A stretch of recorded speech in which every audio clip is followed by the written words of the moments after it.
Hey, this is Hall of Famer Devon Dudley here, 24-time World Tag Team Champions, and I've done it all. But you're going to watch, and you will watch Count It Out with Mike and Taylor.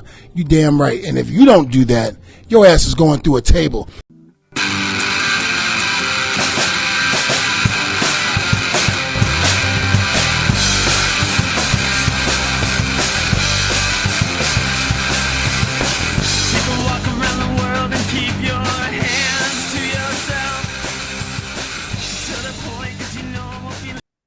Well, we are live, pals, and welcome to one more edition of the Bill Apter Seal of Approved, Count It Out with Mike and Tyler. I am Mike, but this week I am not joined by Tyler. Oh no, we are, I want to say privileged. I already fucked up this whole show. I can't, all the words I'm trying to think of to suck your dick are just not going to work because everybody knows how bad of a liar I am. Tyler couldn't make the show, so I grabbed the biggest piece of dirt off the fucking floor I could find.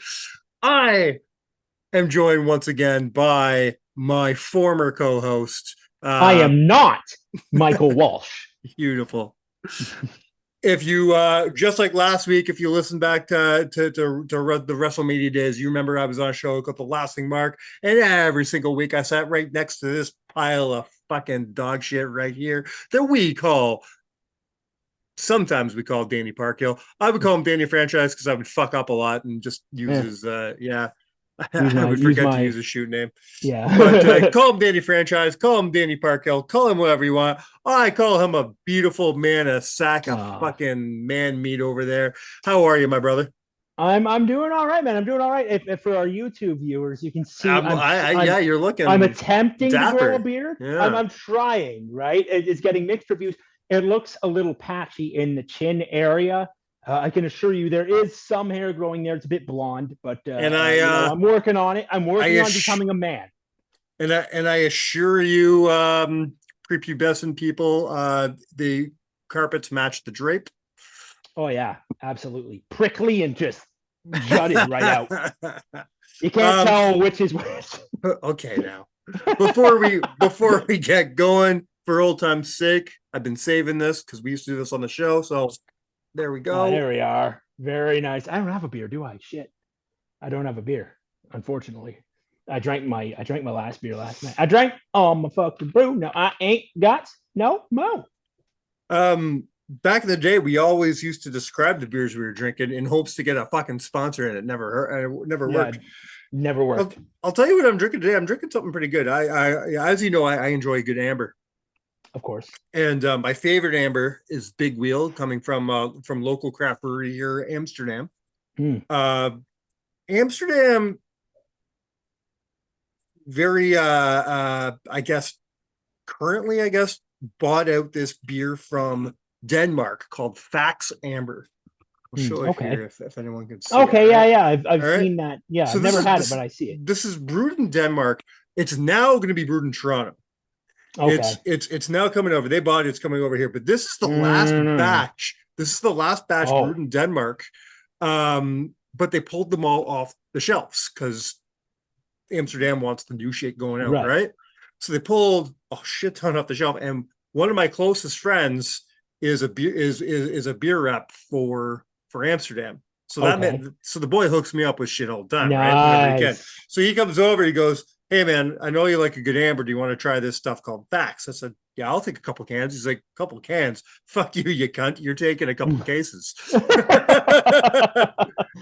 and he's from England, so he says cunt very cheekily. Of course.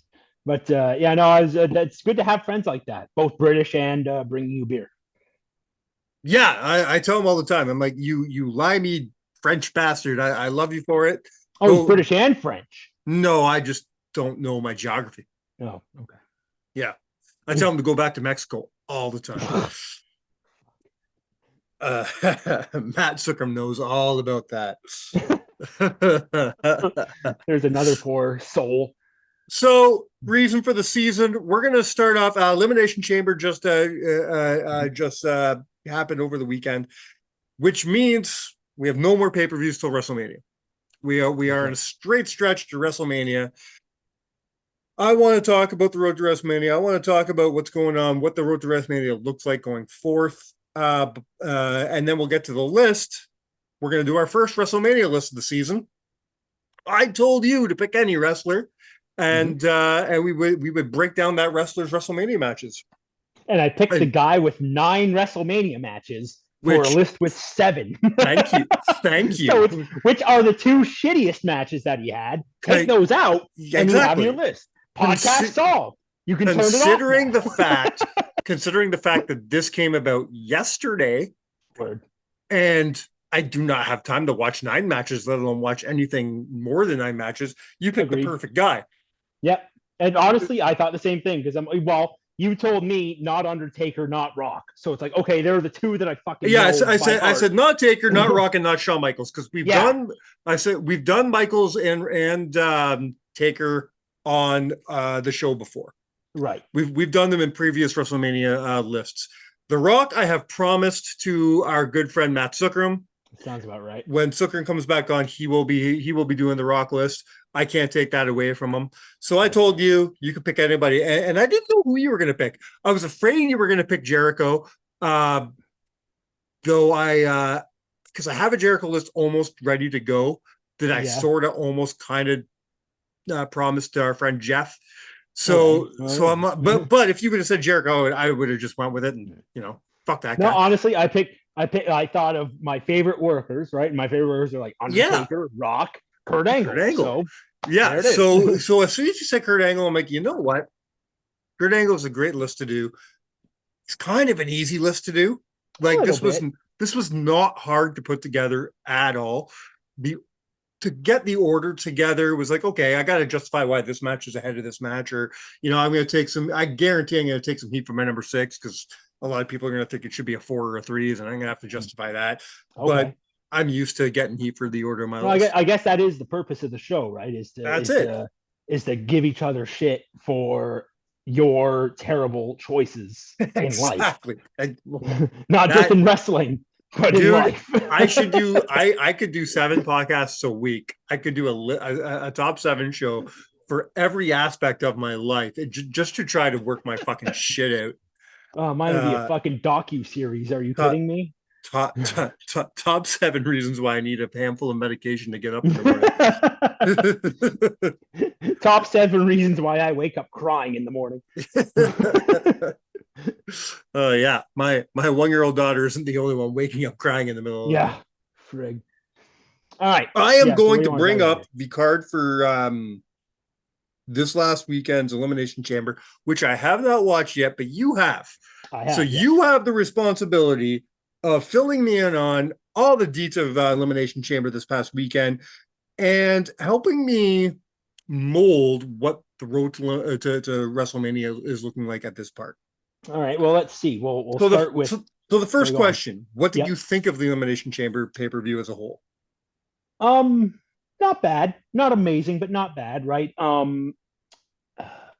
I mean, I'm not a big fan of having, and I mean, we've had this conversation for years and years, but I don't like the branded pay-per-views. I know you don't. I think if you're doing an Elimination Chamber match, like if you want to do that for like number 1 contendership at a Mania or whatever, sweet, go ahead and do that. I don't think you need to necessarily have a pay-per-view event focused around that. But I agree with you with every other brand. I agree with you with every other branded pay-per-view.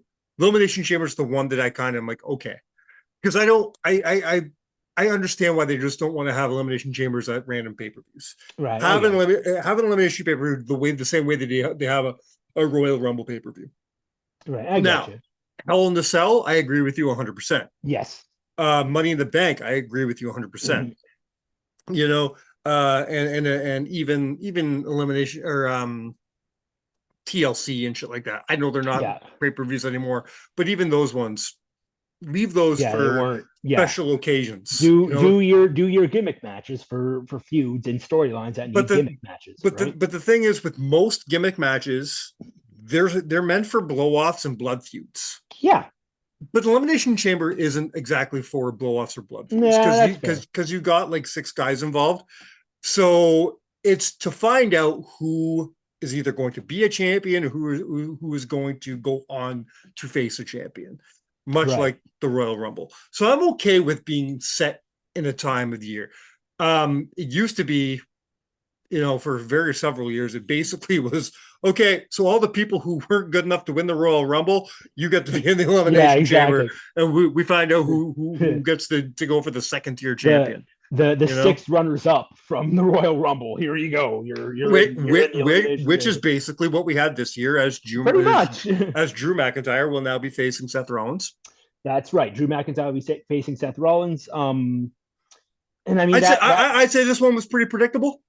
Yeah, pretty much. They've been kind of teasing the whole Drew McIntyre. Well, I mean, again, and I understand you've been talking about the whole Rock thing ad nauseum for the past little bit, so we won't get into it again. But you would have to think that adding Drew into this situation with Seth Rollins might have maybe been a pivot from the original plan of Cody Rhodes versus Seth Rollins, right? Yeah. So with that in mind, I think he's done a pretty good job of building interest to a feud that didn't necessarily have a good start to it. It's just sort of like, oh, Drew McIntyre all of a sudden is here because someone's got to face Seth Rollins, right? So considering all that, I mean, I think they've done a good job of building him and building up the feud between him and Seth Rollins. Yeah. The match itself was fine. I won't lie, man. I'm that guy who kind of wishes Logan Paul was coming out with the W on this one. Yeah. Logan Paul versus Seth Rollins at WrestleMania. That's money to me. I don't think you need Logan Paul to actually, you know what? I'll go vice versa. I don't think you need, I cannot believe I'm about to say this on a fucking podcast. You don't need Seth Rollins to go up against somebody that has the power of a Logan Paul, right? Mm-hmm. As much as we fucking hate to admit it, Logan Paul has a lot of dick riders, right? He has a lot of people that will watch whatever he's involved in, even if it's the shits, even if it's terrible. So why put him in a WWE title match when you can have Seth Rollins put on a good match with a Drew McIntyre or a Kevin Owens or whoever, and have Logan Paul be one of those spectacles, right? Sort of like, like he can go. Again, I'm trying to think of who off the top of my head who he could face, but I mean, put him in a match with somebody to try to get that person over, to try to get somebody. Well, but at this point, who are you trying to get over? Drew McIntyre? Well, yeah, I know. Nobody's. I just find this. I think this is a flat match. This is, and I'm not taking away anything from Drew. I like Drew, but Drew's had his chances. Yeah, Drew's. I don't think Drew's going to ever get any bigger than he's already gotten. Yeah, I think that's fair. I think Drew's hit his ceiling. He really has. Logan hasn't. No. Not to mention everybody else in that match. Again, I would have loved it if Randy won, just because I'm a huge Randy Orton mark. Sorry, can I stop you there, because I just realized I'm a giant fucking idiot. Yeah. It looks like they're building towards Logan Paul versus Randy Orton at Mania, because that was the finish. That was part of the finish of the Elimination Chamber match. That Logan would be Paul cool. I always thought they were leading Randy either versus one of the Bloodline or Randy versus one of the Judgment Day. They never really showed where Randy was going, right? Yeah. If it's going to be Randy and Logan, then I'm sold. That's a good match. That's a real good match. That's a must-watch for me. Yeah. Randy Orton, if that's where they're going, veteran will absolutely do everything possible to get Logan Paul over and to make it a good match and to get as many eyeballs on the WWE product as possible, right? Like, he's going to take advantage of someone like a Logan Paul being on this show, right? Like, Randy Orton is one of those guys who can convert fans. I've spoken to a lot of casual fans who, like, first name that'll pop out of their mouth is Randy Orton. Oh my God, Randy Orton. He's so good. He's, he looks phenomenal. He's been around forever and he's so talented. He's got the whole Viper thing, and that's cool. And RKO out of nowhere becoming a meme for years. Yeah. Really helped him out. And, people know that, right? Mm-hmm. That's a great matchup. If that's where they're going, I really like that. The other guys in that match, Kevin Owens and Bobby Lashley, I think again, like Drew McIntyre, they may have hit their plateaus. I'm not sure if we're going to see them go any farther, which I hate saying because I'm a big Kevin Owens mark. Yeah. But I don't think he's going to be main eventing any WrestleManias. I don't know. I hope you're wrong. But here's my last question. The last guy in this match we haven't mentioned. Yeah. The LA Knight Project. Yeah. Is that what you think that's done its deal? You think they failed on that, or what? I think you think it's still a work in progress. It's still a work in progress, and there's only so much room at the top of a card 100%. like WrestleMania, and if he'll do something at Mania, I'm sure LA Knight will do something. Yeah, and he's getting over, right? Like, I mean, he might not be. But up until the end of 2023, it really seemed like they were pushing him to the fucking moon. Yes. And then all of a sudden, it was just like, okay, next. I'll give you, right? He has slowed down over the past 3 months. But I don't think I don't necessarily take that as, oh well, they tried it and he's done. I mean, he's got the Slim Jim sponsorship, right? I mean, that right there shows that WWE sees something in him that he can entertain to a degree that, like he'll make them money, right? Mm-hmm. Like that's the whole point of an advertisement like that. Yeah. But again, I just think, especially since the Royal Rumble and all that shit that's kind of gone on since then with Cody and The Rock and all that, I just think focus has maybe been it's almost like everybody was forced to take a giant step back. Exactly. Until after WrestleMania, and then they can reset the slate, and then everybody can start getting their pushes again. Right, because I mean, you got to think about who are the people that you want to get over this year at Mania, or who are the people that you want to focus on the most, right? Yeah. Rock, Cody Rhodes, Roman Reigns, Seth Rollins, and you can throw in who the fuck ever, right? Like whoever number 5 is, right? Drew McIntyre, sure. So those 5 guys right there that are the focus, and they're going to plan most shit up to Mania around that, right? Well, you're missing one big name if we're talking about focuses. Yes. We're talking about, and of course we're talking about Becky Lynch. Yes, of course, yes. Was there ever a question Becky was going to come out with her hand raised at the Elimination Chamber? I don't think so. No, I put it this way, for my predictions, predictions, as it were, they were all correct. I mean, there were only 4 matches, so it's not like, and it wasn't the most difficult card to predict. Like, Rhea Ripley in her home country versus Nia Jax. I wonder who's gonna fucking win. Well, Sam Roberts said it the best on his pod this week, where he said the majority of people went 4 for 4 here. He goes, that's not a bad thing. Every once in a while, you can be predictable, and it's not predictable because it's predictable. It's predictable because it's the right move. Yeah. Sometimes you just need to be predictable because it's the logical way to go. Swerving for the sake of swerving is not always proper. And in this instance, with this pay-per-view, everything that happened was just a logistic way to go towards WrestleMania. Mm-hmm.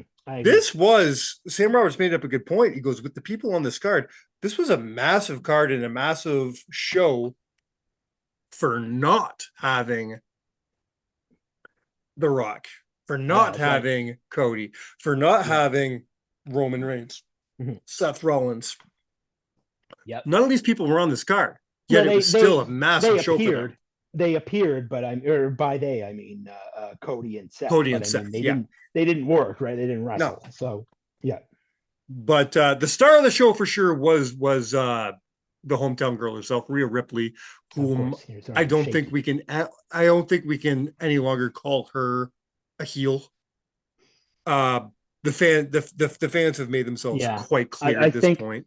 She's just she's one of those people where she's so talented and has such a good look to her that even though she's a heel, you look at her and you're like, oh no, she's really fucking cool. I want to. Well, and that I want to hang out with her. This is the Stone Cold Steve Austin NWO DX formula where you could only keep them heel so long until people just want to emulate them. Yeah, you can't say the rest. The same for the rest of Judgment Day, which is kind of funny. People will still boo the rest of Judgment Day. But they love mommy.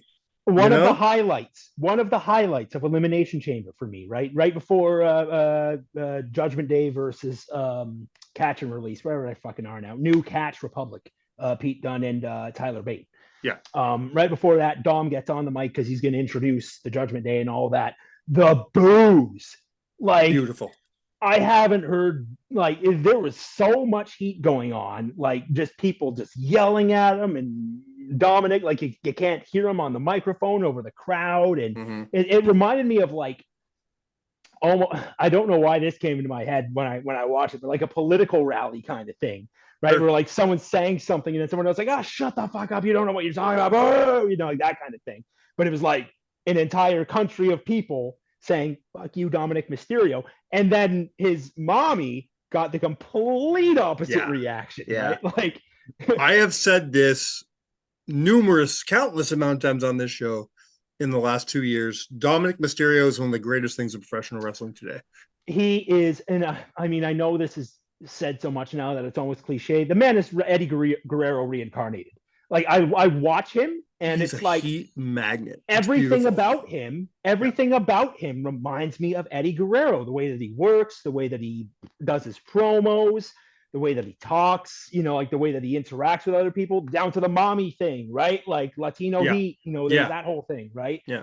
I mean, and I know it's probably not great to compare somebody to another legendary wrestler, when it's still relatively early in their career, especially when it's a second generation guy like Dominic Mysterio. Yeah. But yeah. I mean, you look at the kid and he's doing things completely differently than his dad, and he is absolutely fucking nailing it. He's killing it. Exactly. He's not trying to emulate his father whatsoever. But at the same time, and he keeps getting, and I get your comparison. I do get your comparison to Eddie, but at the same time, he's not emulating Eddie either, which I respect. He's not going out there trying to be Eddie. No. And when he refers to Eddie, he's doing it basically for heat. So everything he's doing so far has been working. The people who think they hate him are just being worked. Yeah. And I love that so fucking much. There's such an old school vibe to this. Yes. And I love it. I love it so much. And Dom is playing into it so well. Yeah. Right? I mean, again, absolutely. Growing up around the wrestling business, I'm sure really helped. But at the same time, to have that understanding of, hey, people are booing the fuck out of me. Here's how I make this better for me and for the company, right? And for what I'm doing. It's just so funny because his father is one of the most adored baby faces in the history of the business. Yeah. Ray couldn't get booed if he tried. No. And he did. He did at one point, yeah. He tried hard to get booed during the fucking Filthy Animals bullshit, and which was terrible, but it didn't work. People don't boo Eddie. People don't boo Rey Mysterio. They just don't. No. Dom, they will boo the fuck out of Dom. Dom is a heat-seeking missile, and I love it. He is. It's fantastic. And again, I can't wait to see. I was that man putting Dom above MJF, even when MJF was getting his fucking heat. You know what I mean? Okay, yeah. I really was. I don't know if I'd go that far, but I see your point. Because I think MJF had to try harder. MJF maybe, tried for his I can see your point. Yeah. It came so natural to Dom.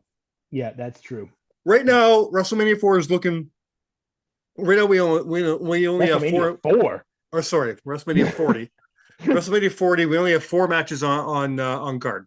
Okay, we've got Roman and Cody, we got Io and Bayley, we got Rhea and Becky, and we got Seth and Drew. How do you feel the rest of the card? Like, we got a 2-day card, so we got at least 10 more matches to fill out here. So the aforementioned. What do you think? The rumors are we're going to be getting a tag match between The Rock, Roman, Seth, and Cody. Yeah, that's the big rumor. Do you believe these rumors? I don't like that match. To be honest. I see both sides of it. I think at the end of the day, I agree with you. I would rather not do the tag match because I think that gives away too much for. I would assume that would be night 1, and then Cody versus Roman would be night 2, because that would be the only logical way to book that, I would think. So if you're doing that, you're giving away Cody Rhodes versus Roman Reigns to a degree that night before the following, like it's the next night, like it's not like it's far away. And you're also, to a degree, I don't want to say wasting a Rock appearance, but like if the Rock's going to wrestle, he's not going to wrestle a lot, right? Like he's got very, very limited matches left in that tank. And I think if you're going to put him in the ring, you have to do it you have to do it with people that are going to A, make it look good, and B, be able to take something from the Rock in terms of, heat or babyface shine or whatever, right? Yeah. So, and I don't think a tag match would really do that much for anybody, right? Because what's going to happen? You either have the baby faces take the loss. So now, okay, let's say Seth gets pinned. All right, so now he's got his ass kicked by the opposite brand's champion right before going into a night where he's going against this guy who's even fucking bigger and going to beat the shit out of him, right? Yeah. So there's Seth. If Cody takes a loss, then what the fuck are we doing? We've been talking this whole time about how he's got to finish the story, and he loses the night before. I don't fucking know. None of it makes sense. It's not a good fit. It's not a good match. I don't want it. Let's pretend we live in a world where everybody shares the same logic as we do, and they don't do that match. What do you do with The Rock now? Now that Seth has Drew, because I thought the smart move would be doing on night one, because they've been teasing this thing between Rock and Triple H, we know that Triple H can't wrestle. And when I say can't, I mean fucking can't. No. Physically, he's got a defibrillator built into his heart. He is done. He will not be wrestling The Rock. Anybody who's holding out for that match, stop. That is not happening. No. But they've been teasing it. They've been teasing that rivalry that goes back 25 years. So, I was thinking, and this has been mirrored in our group chat by at least Adam, if not more, that it would be smart to move this story along and have The Rock face Triple H's old protege in Seth Rollins. Now we talked about this on the show a couple of weeks ago, and I said if you're going to do this, though, you need Seth to drop the whole fucking Monday Night Messiah gimmick, drop the fucking fur coats, we need the architect back for this shit. We don't need this weird fucking Seth Rollins character that he's doing. We need the architect. Well, if he's going up against Drew, then he's not going to be facing The Rock at night one. No. So the question is, Rock won't be facing Roman. Rock won't be facing Cody. Rock won't be facing Seth. What do you do with The Rock? Well, I think you could use him similar to how you've kind of said, right? You kind of went, oh, well, he's got this little thing with Triple H. And obviously, as you said, Triple H is not getting back in the ring. He's been very clear about that. This isn't a thing where it's like, oh, I broke my neck a few years back. This isn't Edge. This isn't Adam Copeland. This isn't Christian. This isn't Bryan Danielson. Yeah. No. This is serious. He could die in that ring. Well, did you see, and this is a little off topic, and if anybody else hasn't seen this, but did an interview with Ariel Helwani shortly. This was about a year-ish ago, where he went into detail about his heart issue and what happened and how he discovered it and how they put the pacemaker in and all that kind of thing. And at the end of everything, he's like, if the doctors tell you you're going to die tomorrow, your first thought isn't, oh my God, I have a big board meeting on Friday and then a big match on Monday. He's like, no, my thoughts are with my fucking kids and my family. And that is what's important right now. Like, yes, I love my job. I love this, but like, if it's my kids or wrestling, my kids win 100%. And I think that's why a lot of people have had criticism, including myself, has had criticism against Bryan Danielson. Me personally, I see some of the stuff he does in AEW and even in Japan. Just for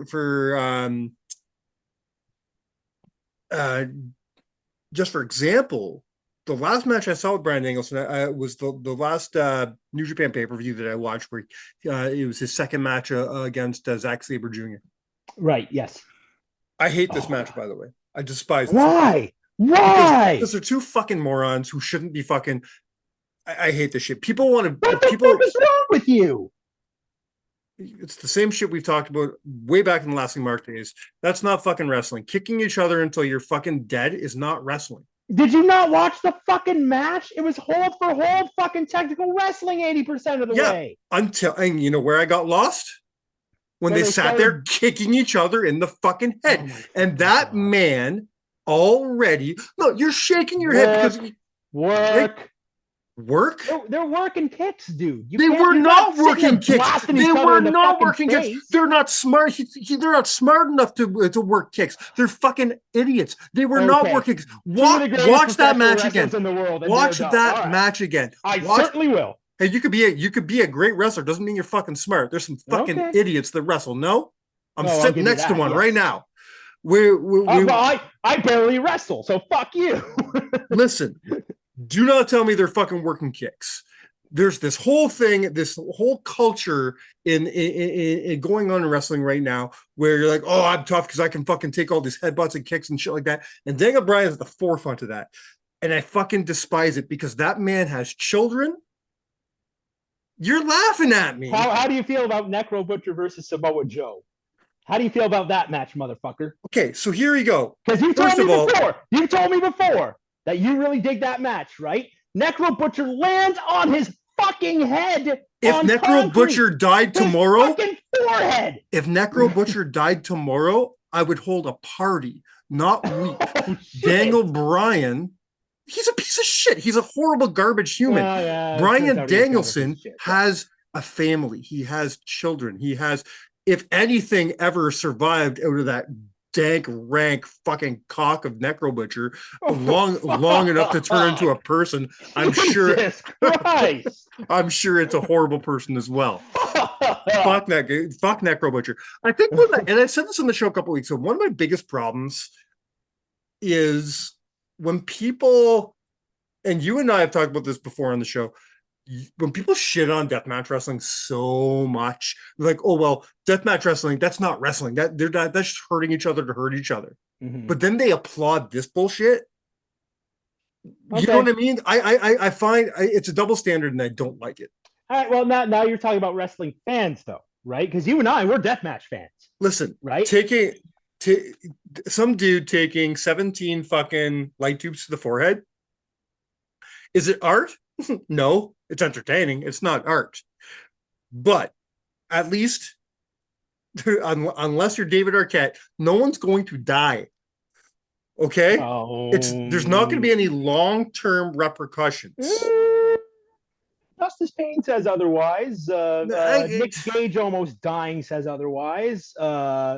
Who the fuck else? Long-term repercussions. How many guys? No, you look back at CCW 2002, 2003, and you tell me how many of those guys are no longer with us.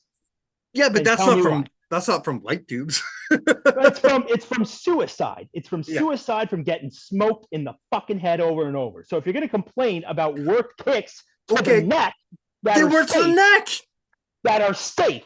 And are not gonna fucking concuss you, and are not gonna beat the shit out of you. We'll move on because you're the lasting mark. You're the lasting mark in my fucking pants. You're a fucking. I mean, this is the same guy who fucking won't stop advocating for fucking chair shots in wrestling. So we'll move on. You make it sound like I said every match should have chair shots. No, I'm just saying. Every once in a while, right? It's like a thumbtack spot, like Randy Orton. Like I wouldn't want to see Randy Orton take a thumbtack spot every single match. When he did it Backlash 2004, that shit was badass, right? Well, not every match, but every once in a while, it's okay. Before we move on to the list, let me ask you: is there any one match you do want to see at WrestleMania? Be it because we never did come to a conclusion of what we want to see The Rock do. So it could be The Rock, could be anywhere else. What's the one thing that is not in stone yet, but you really think should happen at WrestleMania 40? I'll be honest with you. The thing that I think that should be happening at WrestleMania 40 that I don't think will be happening. Okay. The Rock versus Roman Reigns. I personally would have liked to see that match more than Reigns versus Cody. With respect to Cody, I don't get it. I'm sorry, I don't get it. I've been trying to get him. Would you like to hear something? Would you like to hear something surprising? What's that? You don't get it? I could not agree. I could not agree with you more. I don't get it. I don't get it. Why is he? I like Cody. I like Cody. I have respect for Cody. Yeah. But why are they walking away from what could have been the money match? Because because the vocal minority came out as a bunch of bitches. Mm-hmm. And they're like, oh, this is WrestleMania 30 all over again. No, it's not. No, this is not the Daniel Bryan movie.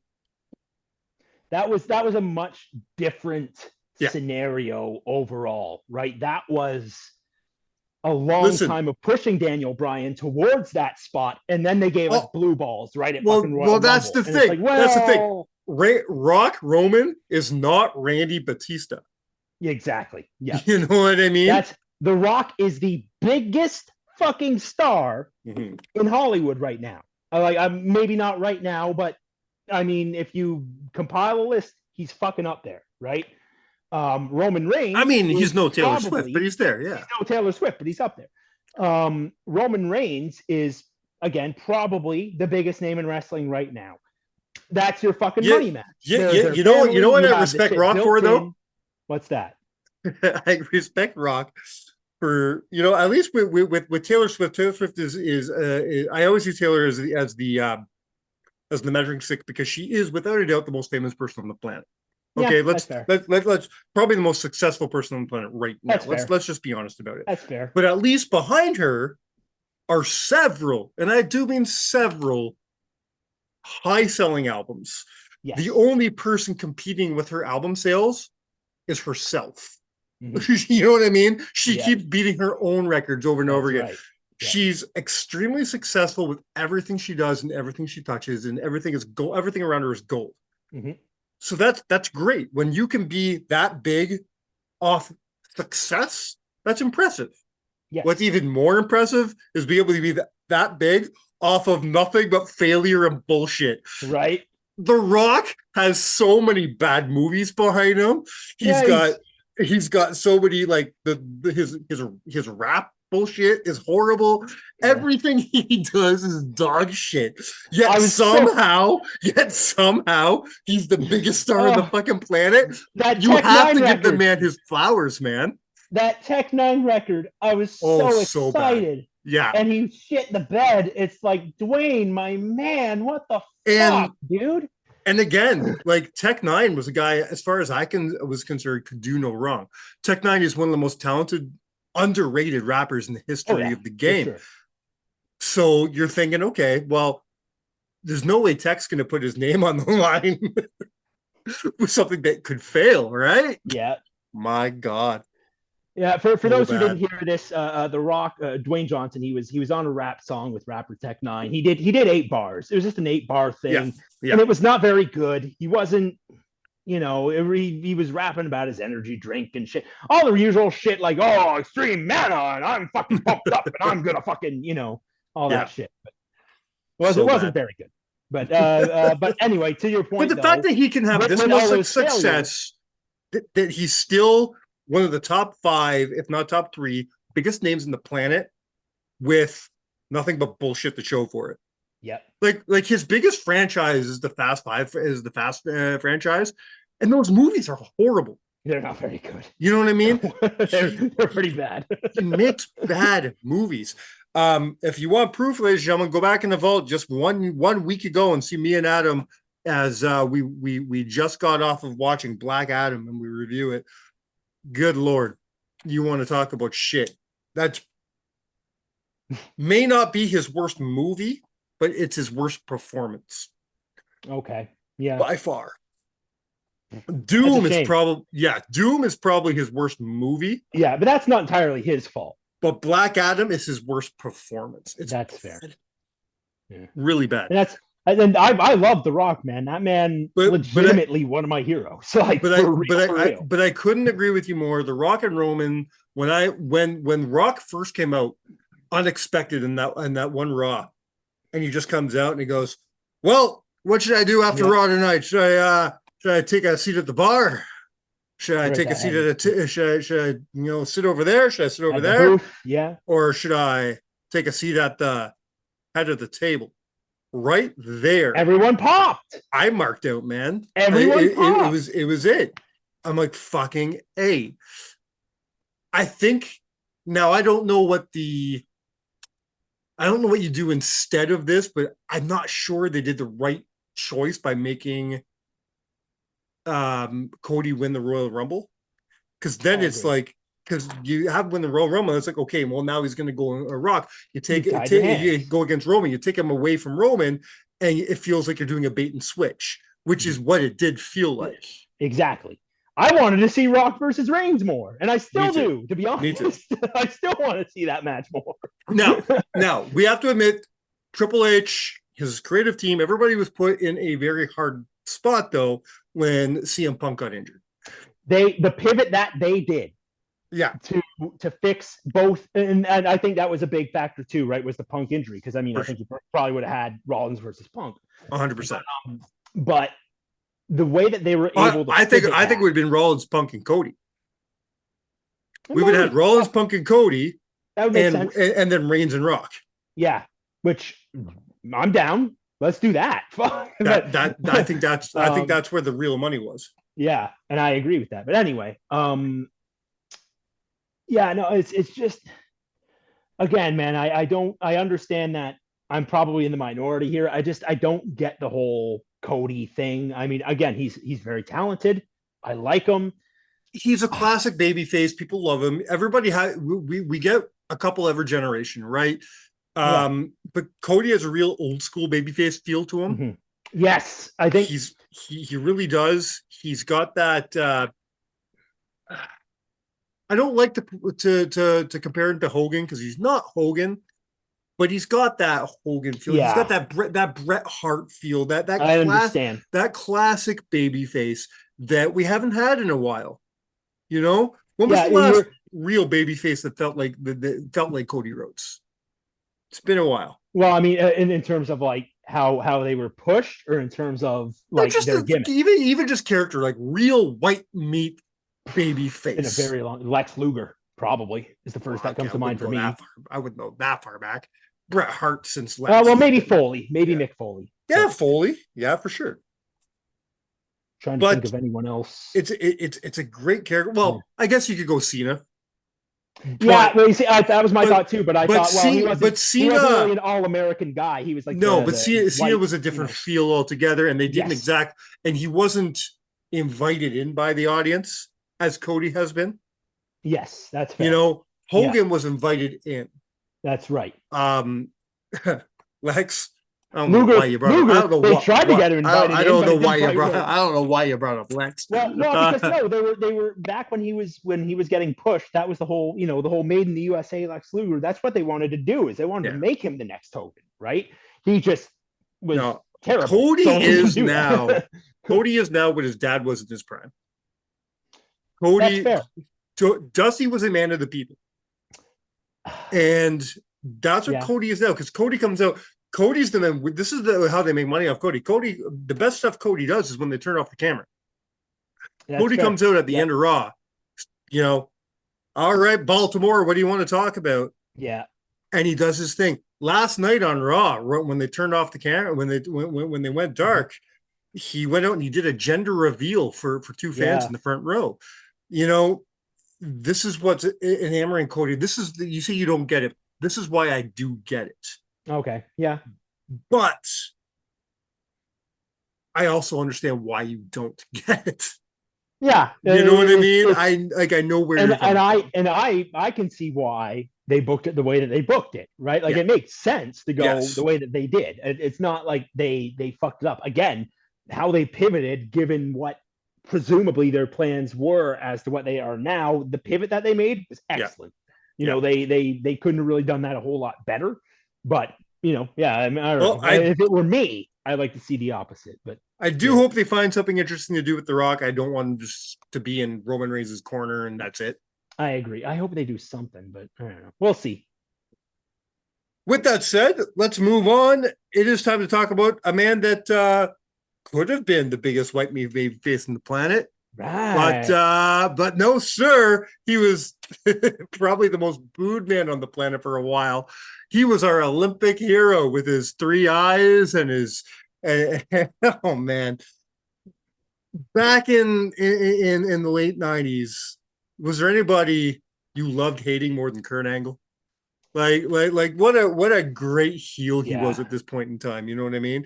And they pushed him hard and fast. Within 6 months of being on Raw, he already held 2 titles.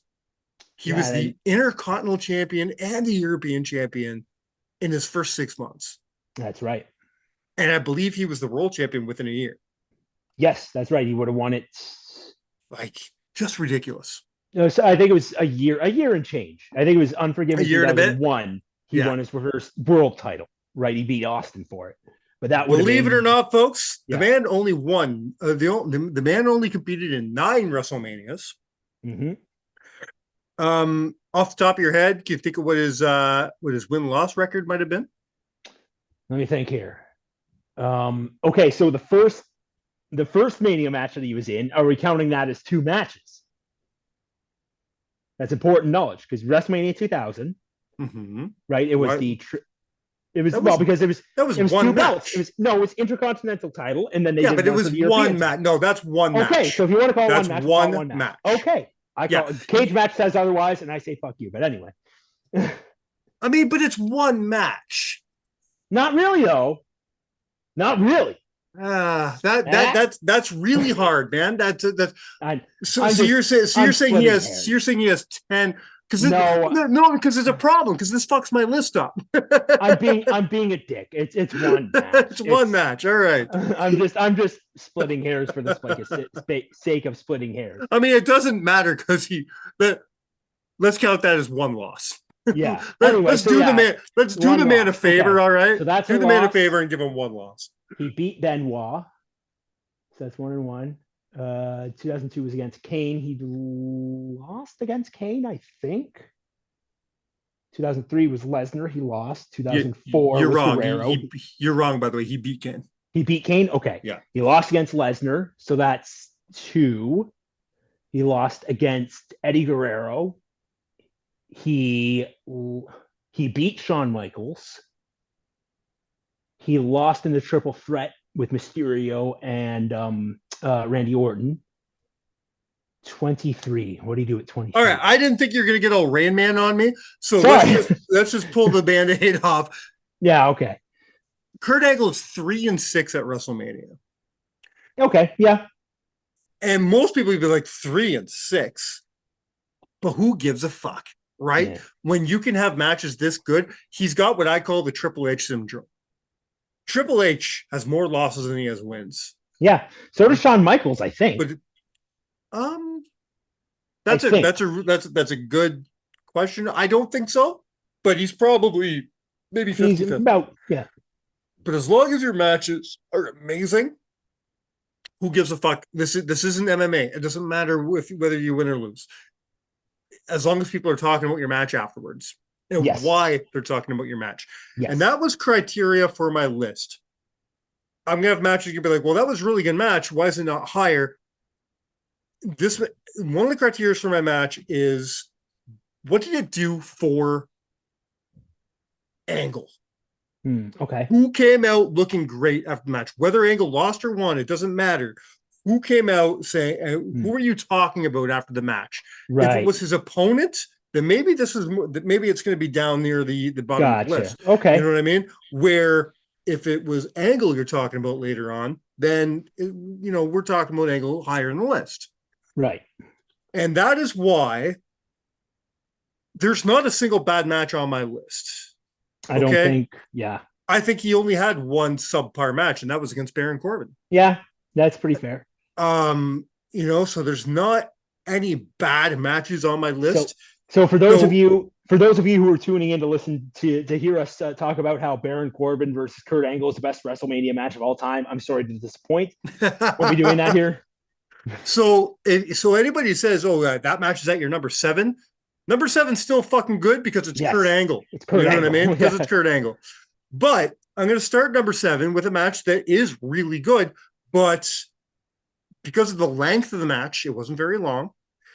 And it wasn't Kurt that came out looking like roses after it. It has to be my number 7. And we're going to WrestleMania 22. It's the triple threat between Randy Orton, Rey Mysterio, and Kurt Angle. Okay. Yeah. Again, it's my number 7. It's not my number 7. It's not my number 7 because it's bad. It made the list because it's good.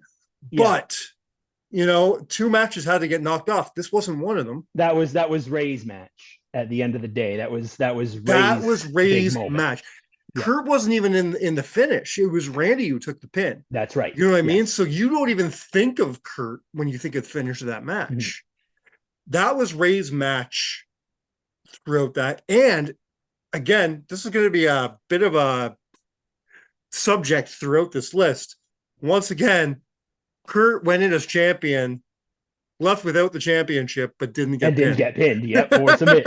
Well, we might see that again. We might see that a couple times in this list. Maybe. Another reason why this match doesn't do a lot for me. Number one, it's too short. It's only like 8 minutes. It's not a long match. Really short for a main event of WrestleMania. Yes. Also, though, and it's not like they were keeping a lot of time. What was the main event? That was it Triple H and Cena?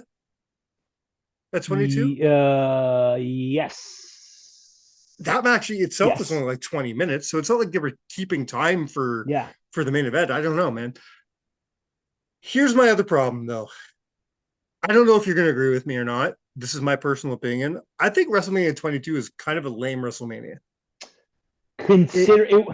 It wasn't a bad WrestleMania. But it's not a bad WrestleMania. It's just not a great WrestleMania. It had the misfortune of being in the middle of a whole bunch of really good WrestleManias. Because if you look from like WrestleMania 17, 18, 19, 20, you can look in 21, you can look at all those and be like, there's something here that's really, really fucking good. Okay. Every single one of those. I mean, 18's a 1-match card, but it's good.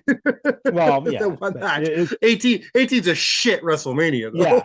Yeah. But I mean, you look at WrestleMania 22, and there's nothing that stands out. No, there's nothing. It's a bunch of subpar. It's like, okay. There's nothing bad on it, but there's nothing great on it either. You talk about WrestleMania 17, you talk about the finish with Austin and Rock and Vince McMahon and all that. You talk about 18, talk about Hogan versus Rock. Talk about 19, you can talk about usually Kurt Angle versus Brock Lesnar, or, there was a great card, actually. It had a lot of fantastic matches on it. Jericho versus Michaels. WrestleMania 20, again, the whole Hardcore Holly title win. That whole thing. And then 21, again, it was WrestleMania. For those who please don't at me, please don't send me emails. Please don't fucking message me saying we're idiots.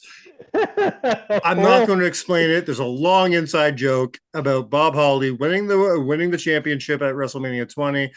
Please just leave it alone. Let it happen. Thank you very much. That is my disclaimer. I know the guy who did it. He's a murderly riddler.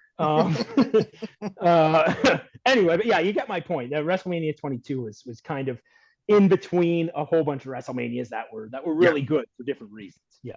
So for that reason too, that match kind of earned its way into my number 7 spot. My number 6, I feel like I could get some heat from certain people for this that feel like maybe it should be my 4 or even maybe my 3. But again, we're going to go back to who came out looking great and who this match was for. This match wasn't for Kurt Angle. And we're going to get to that. But I want to make very clear, I love this match. This isn't my number 6 because it's a bad match. It's not my number 6 because I dislike it or like it less than the rest of the matches. This was not Kurt Angle's match. Right. I get you. And we're going to WrestleMania 34. It's the mixed tag match between Kurt Angle and Ronda Rousey versus Triple H and Stephanie McMahon. Wow. Danny, this was a showcase for Ronda Rousey. This was to make Ronda look like $1 million, and it succeeded. It succeeded. But if I'm ranking Kurt Angle matches, there are 5 matches better than this one. Now, from an entertainment standpoint, is this a phenomenal match? Yeah, it is. It is. Is it way better? And I mean, megatons better than anybody thought it would be. Oh God, yes. Yes. There's, With this match has two non-wrestlers teaming up with two semi-retired veterans. Yes. This match had no right to be good. I agree. No right at all. There's video somewhere of myself and Adam Conton, and I think Aaron Rakowski was there as well. Aaron, I'm sorry, who? Thank you. Aaron, and we were talking. That was the big point of conversation because I went into that Mania thinking, oh man, like Kurt Angle, one of my favorite wrestlers, man, this match is gonna shit in the bed. I don't know if I like it. You know, I don't know. And it turned out to be a fucking phenomenal match. It is, and that was the talk. It was like that, but was it just doesn't better. It just doesn't meet the criteria for this list. This list isn't, you know, this match is supposed to be about Kurt Angle matches. Okay. This match was created to make Ronda Rousey into a star, and it did. It succeeded tenfold. And that was his place. But there are 5 more matches where his performance was better. For what it's worth, this was my number 2. Wow. Yep. Number 2. You're number 2. You're wrong. You're very.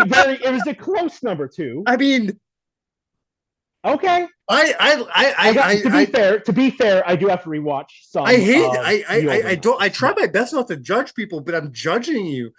It was a good fucking match, dude. What more do you want from it? Anything above number 4, I'm judging you. I would have let you slip that up as far as number 4. Okay. All right. Speaking of, what are we at now? Number 5?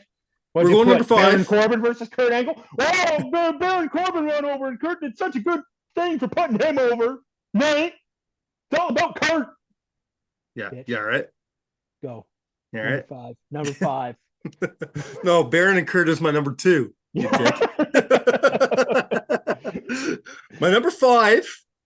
We already alluded to this. This is the man. He came in 6 months into the business with 2 fucking titles around his fucking body against 2 of the best wrestlers in the company.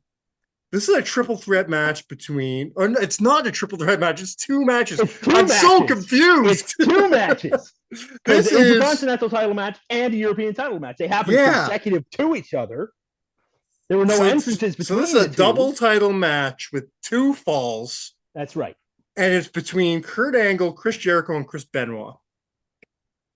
Angle walked in with 2 titles, walks out with 0, never sees a pin. Wasn't involved in any finish. Yeah. First finish, I think the European belt, I think Jericho pinned Benoit. Yep. And then I think vice versa for the Intercontinental belt. I think Benoit pinned Jericho. Angle wasn't involved, but lost both belts.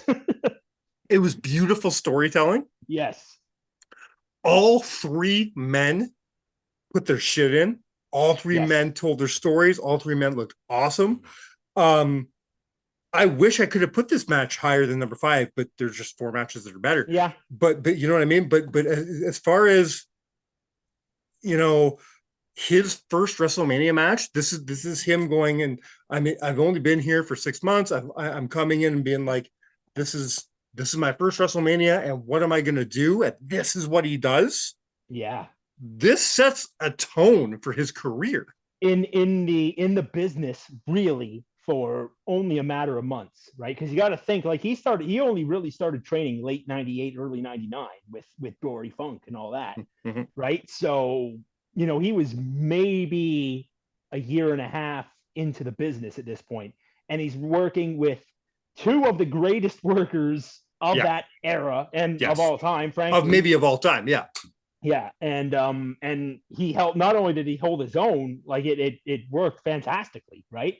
And, I mean, Angle would go on to be probably the greatest technical wrestler of all time. That's arguable, I know, because you can have several other names in there. People want to you can put in your Brian Danielsons, you can put in your insert Japanese guy here. Yeah, you know, who's a better home run hitter, Aaron Judge or Babe Ruth? Well, thank you. You know what I mean? Right? This is so you know, in time he will be known as the greatest technical wrestler of all time. But at WrestleMania 16 in the year 2000, tell me somebody that was known as a better technical wrestler than Chris Benoit. I don't think there was anyone. That was a big thing back in those days. Is like Benoit was the guy in terms of Benoit was so good.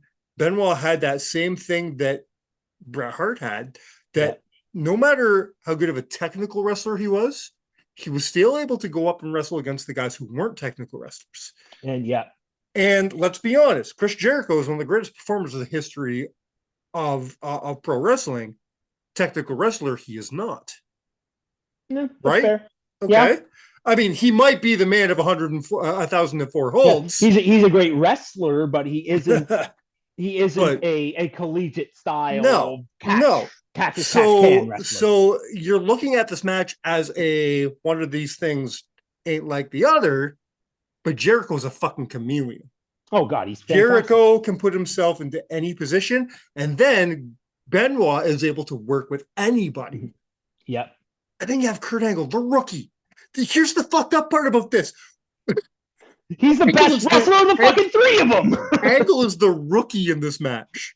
Angle's the baby. And you know, at the end of the match, you're not only, this is why it had to make the list, because at the end of the match, you're not only talking, and this is why it's better than the mixed tag match, is because at the end of the match, you're talking about the guy walking away with the title. You're talking about the guy walking away with the title, but you're also talking about the guy who walked away with nothing and didn't get pinned, didn't lose them, right? He didn't lose them. Angle looked like $1 million in this match. Exactly. Yep. There you are. That's good. Moving on to my number 4. Right, we're gonna stay on this train of technical wrestling because we're moving exactly 1 year into the future. Okay. Yep. I'm going to tell you something. You're not going to like this, okay? Okay. There's something that we've been talking about on the show for running on 3 years now. Unpopular opinion. It's my opinion. It's Tyler's opinion. We share it. I don't give a fuck what the rest of the world thinks. WrestleMania 17 is not the WrestleMania everybody wants it to be. WrestleMania 17 is the most overrated WrestleMania in history. It really is. Okay, which one is better? Several. What's better? Both 30 and 19 are better than 17.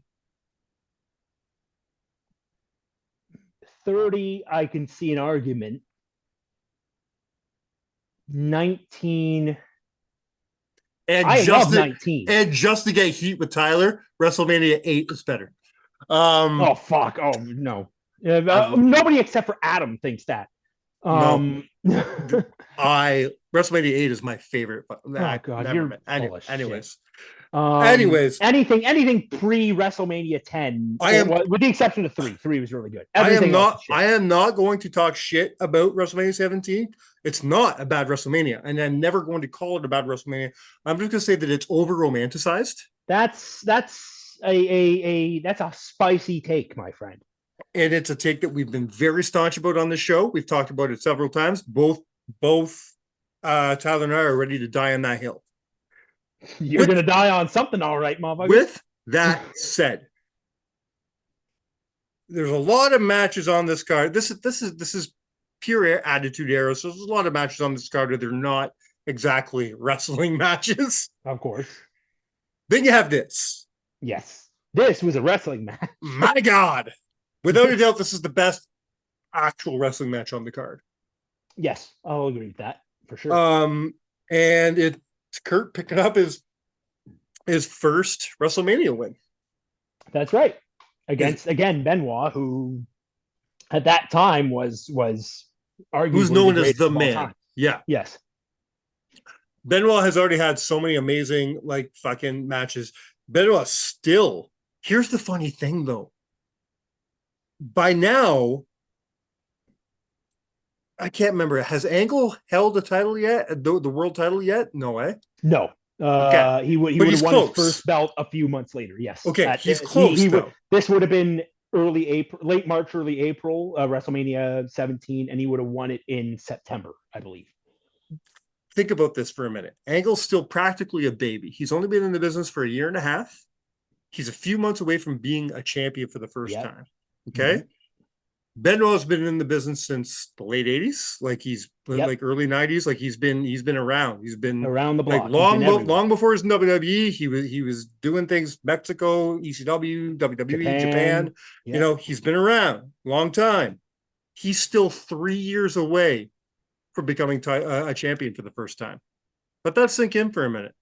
Technically. No. He was WCW World Heavyweight Champion. He won the fucking belt and then he left. He won the WCW Heavyweight Champion. Yeah, you're right. I still don't count. Anything that happened in WCW in post 1998 doesn't fucking count. Anything post Starrcade 97 doesn't exist in my headcanon. I'm with you on that. I am with you on that. Sting won the belt, and that's it. That was the end of the company. I'm sorry. Even Undertaker's like, if you win the title from Sid, it doesn't count. Yeah, it doesn't count. That's a fair point. Before we move on, anything much to say? But there's not a whole lot to say about this match, except if you haven't seen it, watch it. Yeah, exactly. You know, it's one of those matches where you can't really describe a whole lot. It's one of those things where you just got to sit down and watch it and just, you gotta know both guys and how they work to a degree. But I mean, it's just when you talk about wrestling as an art form, that's something that you could really show people because it's just, I don't know. It's really hard to describe. It's just not something that you see. Well, try to do it. Talk about this match for exactly 30 seconds while I grab a beer. Okay, right on. Well, he's grabbed a beer. Fuck me gently. Yeah, I mean, it was just technical. Benoit and Angle, as we kind of talked about, just absolute technical gods, and we're able to put on something that nobody else at that time would have been able to put on, especially not on that card, with respect to all the people on that card. So at that time, they were the two best wrestlers that WWE had in their employ, and they showed it in that particular match. All right. So, here's where things get dirty here, because this is where you and I are going to start. Yeah, I don't know. Here's my problem. Now, I'd like to give you the benefit of the doubt. I've been friends with you for fucking going on 20 years. I'd like to think that I know you well enough to know what your number one is. Okay. Yep. Okay. For what it's worth, you haven't brought it up yet. I really hope that your number one is a shoe-in. There's no way any other match could make that spot. Mm-hmm. So with that said, is it your number three? The next, you fucking bitch. No. It isn't. I'm hoping that your number one is my number one. Is what I'm saying. Right. Okay, go. Do you want me to like give it away? Like when? No, I don't. Just listen to me. So I won't sell it. Okay. But what? No, don't sell it. The reason I say that is because with that said, that means the next two matches that I'm about to talk about, you consider to be subservient. Fuck you and your couch. You know that? Bitch? To WrestleMania 34. Okay? So you're going to have to justify this for me. The next two matches I talk about, you're going to have to explain to me why these matches don't match up to WrestleMania 34. Motherfucker, okay? You can't bring me on your show last minute. It's my show. Like, hey, I can do whatever the fuck I want. And then come here and shit on my opinions. I can, and I have, and I will continue to do so. Thank you. It's my show. This is what I do. So my number three is one of my favorite WrestleMania main events ever. It really is. Mm-hmm. Let's revisit that phrase. Big difference between favorite and best. Okay. One of my favorite WrestleManias is WrestleMania 8. Doesn't make it the best. That's right. There's reasons. You know what I mean? Yes. You have your own personal reasons for it. Exactly. This is one of my WrestleMania 18. I love WrestleMania 18 because I was there. Exactly. There you go. My number three is WrestleMania is what I consider to be one of the top three best WrestleManias of all time. This is the main event of WrestleMania 19. It's Kurt Angle and Brock Lesnar. Let's just get the fucking elephant out of the way. I don't give a fuck what anybody else to say about that shooting star press. Okay. That's what I was going to challenge you on. Do you think it ruins the match? Because I don't. No, but given your parameters, right? You said these matches are ranked based on how. So in your mind, you think more people are talking about the botch than they are about. They're talking more about the botch, and they're talking more about Lesnar winning the belt than they're talking about Kurt. But I think they're talking about, yes, I do think they're talking about that more than Kurt, but I think Kurt's like right there going, but Kurt made Brock Lesnar look like $1 million. Okay. You could say the same in any other match he's been in. You can say the same for that tag match. Baron Corbin begs to differ. Well, yeah, 50-year-old Kurt Angle fucking in a 5-minute match against Baron Corbin. This is the better match. This is, like I said, I would not have argued with you had you put it at your number 4 matches, but it's your number 4 spot. But as far as I'm concerned, my next 3 matches are just not just better than that match. They're some of the best matches in WrestleMania history. They're not just the best. They're not just the best. Like, to me, when I'm talking about the best matches ever in WrestleMania, I'm probably never going to talk about Triple H and Stephanie versus Kurt and Ronda. I agree. But I will bring up my number 1, 2, and 3 in this list. I will bring up Brock Lesnar and Kurt Angle from WrestleMania 19. It's not going to make a. It's not going to make a top. It's not going to make a top 7. You know what I mean? It's not going to be making any top list. But if we're just having a casual discussion about some of the greatest, matches in WrestleMania history, especially the best main events in WrestleMania history, we're going to talk about this match. Well, yeah, if you narrowing it down to main events, now you got 39 options. Of course, you're going to talk about that, and most of them aren't very good. And if we're going to talk, you're not lying. You're not lying there. Most of the main events aren't good. Not a whole lot of competition there. And if we're going to talk about, the best of what, let's talk about the best finishes of all time. Yeah. If we're going to talk we're going to talk about the best finishes. We're going to talk about my number 2. Okay. Oh, yes. Okay. Yep. Because it's my favorite finish to a WrestleMania match in history, probably.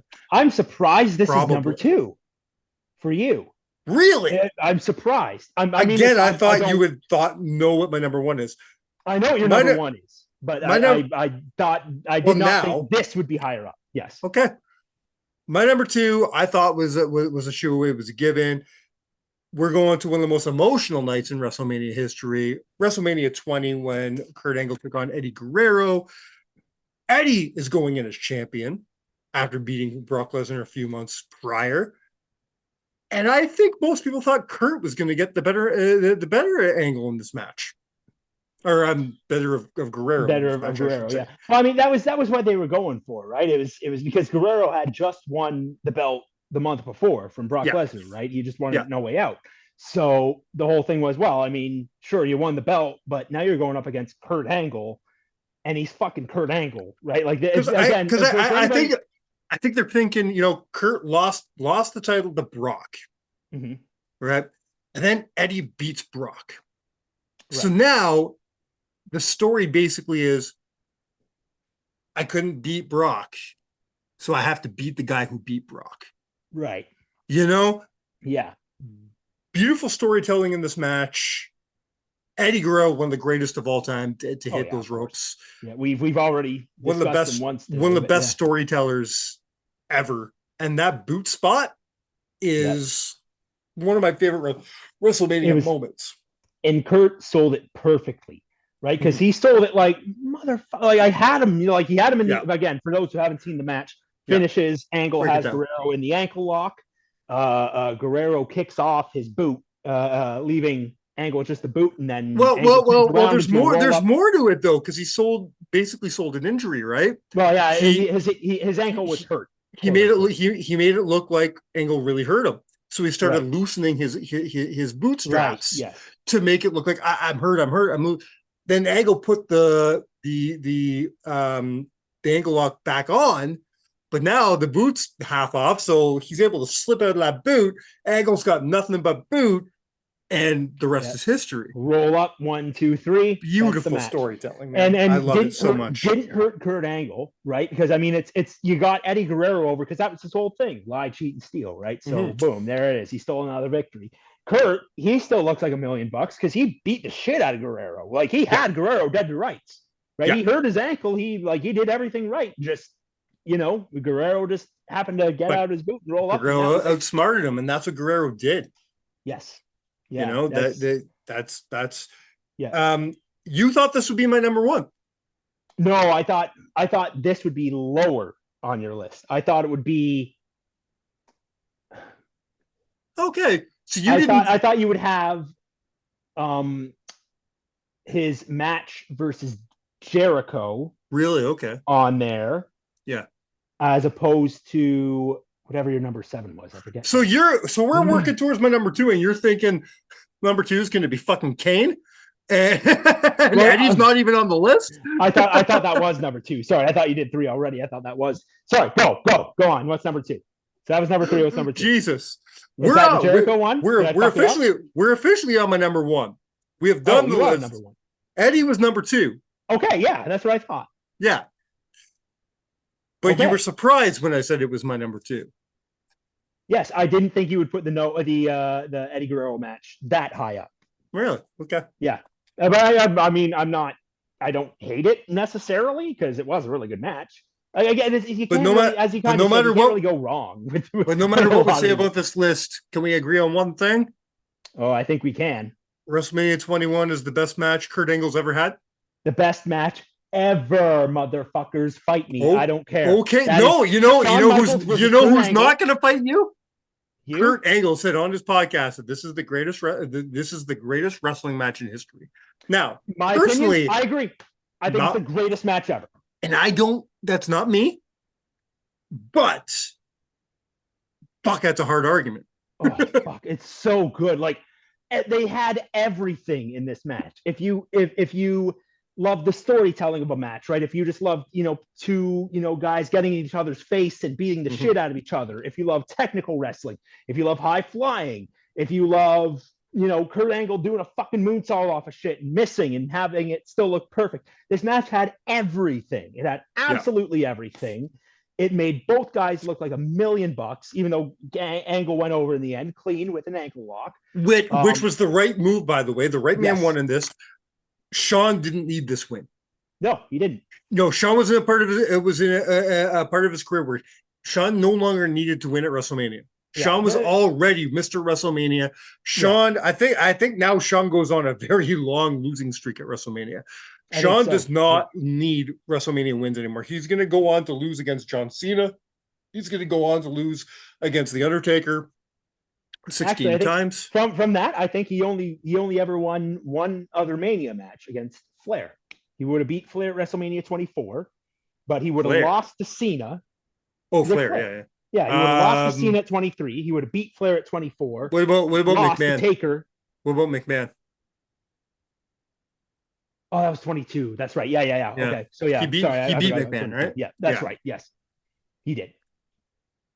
I forgot. But again, WrestleMania 22, right? It was like Shawn Michaels versus McMahon wasn't a bad match, right? I mean, it was entertaining. Yeah, it was entertaining, but it was the catalyst of us getting that DX reunion that we ended up getting. That's right. Yeah. Don't forget. You know what? Fuck everything.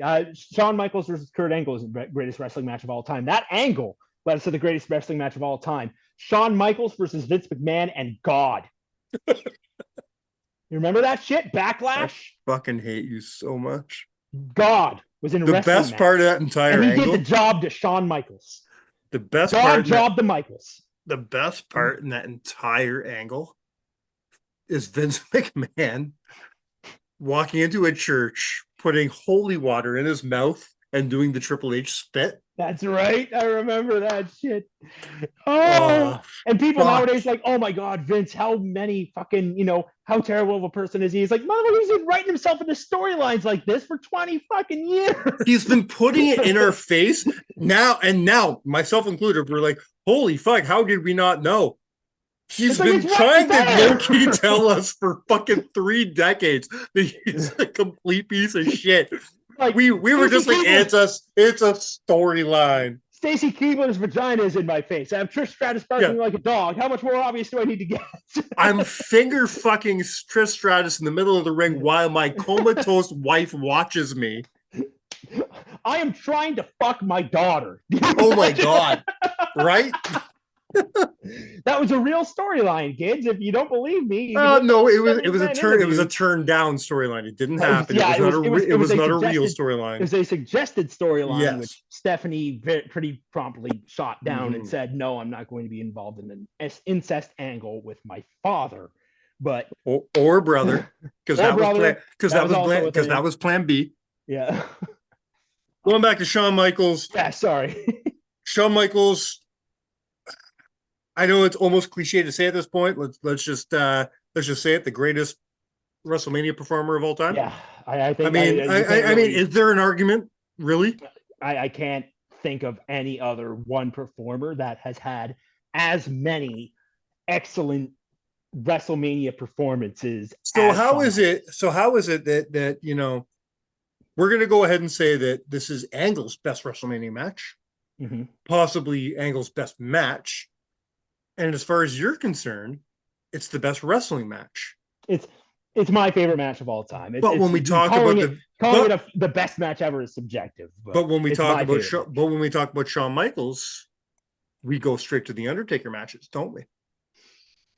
Yeah, and I think we don't go straight to the Angle match. We go straight to the two Undertaker matches. So let's weigh them out here. Is Shawn Michaels versus Angle better than either WrestleMania 25 or 26? I don't think so. I think it depends on how you look at it. I think if you want a short answer, at the end of the day, this is professional wrestling. This isn't MMA. So at the end of the day, it's all about storytelling for me. This is all about, the art of professional wrestling. And I think as much as I love the WrestleMania 21 match, his story, the 4-year-long story that he told with The Undertaker leading to those two matches is one of the greatest stories in the history of WrestleMania. That I can't really argue, right? Like, I think again, it is kind of how you break it down, right? If you look at the whole package overall, as you are, I think it's pretty hard to dispute that those two WrestleMania matches, the 25 and 26, it's pretty hard to dispute that those two weren't really, really fantastic matches in terms of storytelling, in terms of in-ring work and all that. If you look but if you look at the in-ring piece and the actual technical side of the in-ring work, I think that you then look at Angle and Michaels as maybe a touch better in terms of the in-ring product. Sure. Overall, remembering that by then both Shawn and Taker were very close to the end of their careers. Yeah, that's true. Well, Shawn especially, obviously. Where Kurt was very close to like restarting his career, really. Yeah, Kurt was. Well, what was that? No, sorry, he had another couple manias before he went to TNA. But well, did he? This is 21. 21, so 22 is a triple threat. Yeah. And then I think 23. I think that's it. I think he's gone by 23, right? Yeah, I think so. Well, which leads me to my question before we wrap up our episode on Kurt Angle.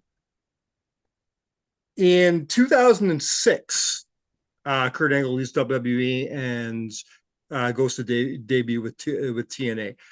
He doesn't show back up in WWE for another 10 years? Yeah, about that. I think even a little longer, to be honest. So in those 10 years, from 2006 on, can you think of anybody you would have liked to seen be booked against Kurt Angle in a WrestleMania match? I have a couple names. I want to know what you think. See, I'm trying to think of names that were in that time frame that. Well, I've got 3 right off the hop that I'll just say out loud. Okay, yeah, give them to me. Yeah, I think they're all very obvious. My first, while he already kind of wrestled the guy at a WrestleMania, I would like to see a one-on-one between him and Randy Orton Okay. See, that was my first thought too, but I'm like, well, it kind of works. And him and Randy Orton in 2007, 8, 9, very different than Randy Orton in 2000 at WrestleMania 22. That's true. Yeah. You know what I mean? Yeah. That's like what, 2003. So it's very different. Where then you, or no, it's not 2003. Anyways, yeah. WrestleMania 23 is the math isn't mathing. Yeah, whatever. Yeah. 6, 7, whatever. Something like that. Then you have Triple H. I think Kurt and Triple H could have told a great WrestleMania story. Triple H, he was just always busy with something else. He always had some other big program if he was not hurt. And the man and the man that Kurt considers his greatest opponent ever, they just never fought at WrestleMania. The fact that we never got Kurt and John Cena at WrestleMania is kind of a travesty. Yeah. Really interesting, eh? And I mean, Cena was booked not great for a lot of these WrestleManias, right? Like, just they seemingly kind of put him in feuds that just sort of were convenient, like the whole thing with Michaels, right? Yeah.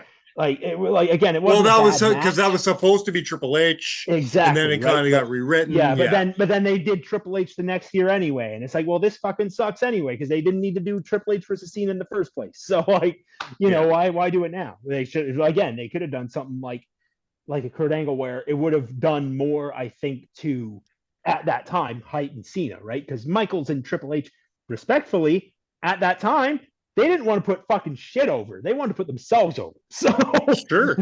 at that time. Yeah. So like those matches were not, hey, let's put John Cena over. It was, hey, let's put ourselves over using this kid to do it, right? I mean, I'll never accuse Angle of being one to bury anybody or to not put himself over. The man's got a 3-6 WrestleMania record. Yeah. Yeah. Anything else before we tie up over on this, man? No, man. Just again, thanks for having me on and letting me talk shop about one of my favorites of all time. Again, Kurt Angle was a huge influence to me when I was starting out. Watching wrestling. Jesus, I was already watching wrestling for like 5 years before he came in. But he was one of the first wrestlers that I really, really connected with, right? And he was one of the first guys where I kind of saw, I was like, oh shit, he's doing stuff differently than all these other guys that I've seen before, right? And that really, obviously that went into a love of his WrestleMania matches, right? And all the stuff that he's done throughout his career. So I'm glad we got a chance to talk about it. Well, and I'm glad you were able to join me. At least once a year we bring on Danny so that he remembers that I have a podcast. Dude, you should be happy you got me out of hibernation. The past like 6-7 months, I haven't done shit. I have sat on my ass. No, I don't know if I ever met, like the last time I saw you in person was a year ago at when we went to Windsor together.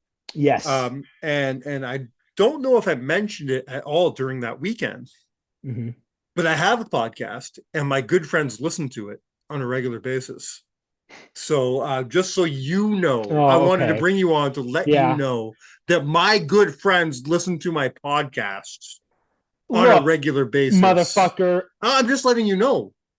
Okay, well, your good friends also get divorces, motherfucker. So I haven't had time or energy to listen to you and Tyler rant on about fucking Baron Corbin's penis. Don't put that on all my best friends. It's just you. My other friends aren't getting divorces.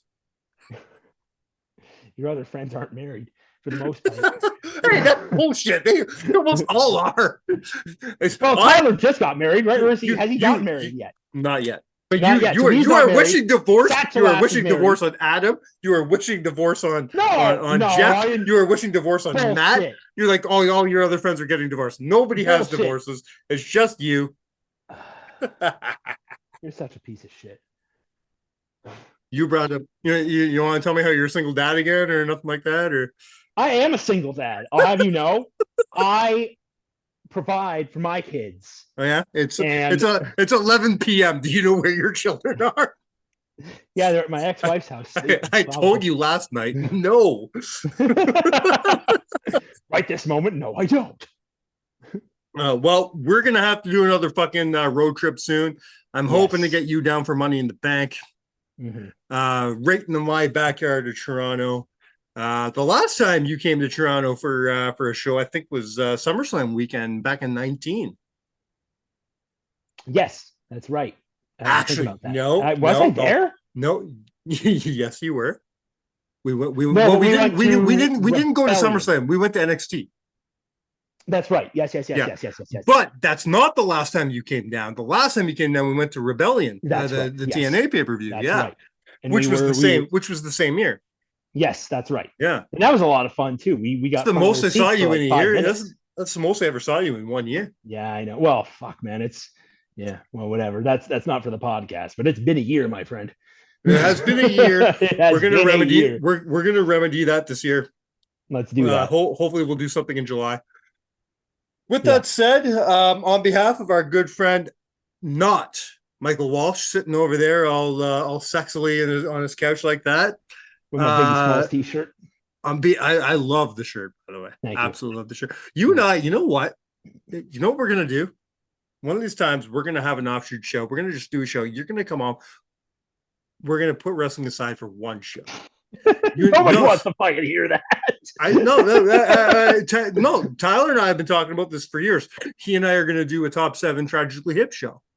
Okay. We're going to do one show where we don't talk about wrestling. We're just going to talk about Tragically Hip for one show because we're both massive Tragically Hip. Yeah. I want to have one show where you're going to come on and we're just going to talk about fucking old school hip hop. Okay, fuck, I'm down. Let's do that shit. Let's do some top 7 fucking old school hip hop. Top 7 New York hip hop. Top man. 7 West Coast. I work with one guy my age, and he and I listen to the same fucking hip hop. We listen to fucking Nas, and we listen to old school fucking Outkast, and we both listen to old Dre, and you know, shit like that. We listen to the same shit. Both big Wu-Tang fans. Yep. But then the kids that I work with come in with this fucking Kendrick Lamar and Travis Scott and all this shit. Fuck Travis Scott. But I can't. I just can't. I tried. There are some rappers I'm able to try. Like I respect J. Cole. Okay. I can fuck with J. Cole. I can fuck with a little bit of Jack Harlow. There's some stuff coming out, the new stuff that I respect at least. But the majority, like, don't come around me with Drake, man. This shit talking about Drake's the greatest of all time. I don't understand that shit. I don't get it. Drake is the Cody of hip hop. He's the Cody of hip hop. Everybody likes him, but nobody likes him. I want you to come on the show. And you and I are going to talk about we're gonna rank the best hip hop recorded before the year 1999. That's what we're gonna fucking do. Okay, yeah, let's do that. So, now automatically you're taking like all of Dr. Dre's 2001 record off the table. No, because it's recorded in 1999. Well, it was put out in 2000, wasn't it? I'll have to look it up, but it was close. You're close to that. I thought it came out in 1999. You're too close, Wyclef. Yeah, look it up. I think it was 2000, but I don't know. Dr. Dre 2001. Released on November 1999. There you are. I'll take my apology whenever it's ready. Not apology. Fuck you. You don't get apologies for that shit. November of 99. You're off. You survived by a month. Congratulations. I just know my fucking shit. Why did I do this podcast? Why am I here? Every time this happens. Because seven other people said no. I get sat here and shit on for my opinion. And then after the show is done, I'm still shit on. Because Matt Sookram's in Jamaica and Jeff couldn't make it on. Sookram's in Jamaica and he didn't take me? What an asshole. He went back to the home country. All right. With that said, thank you for joining us. Probably for the last time. Probably. Maybe. Until the next time I can't find another host. Danny Parkhill, you've been counted out, my brother. Thank you, sir.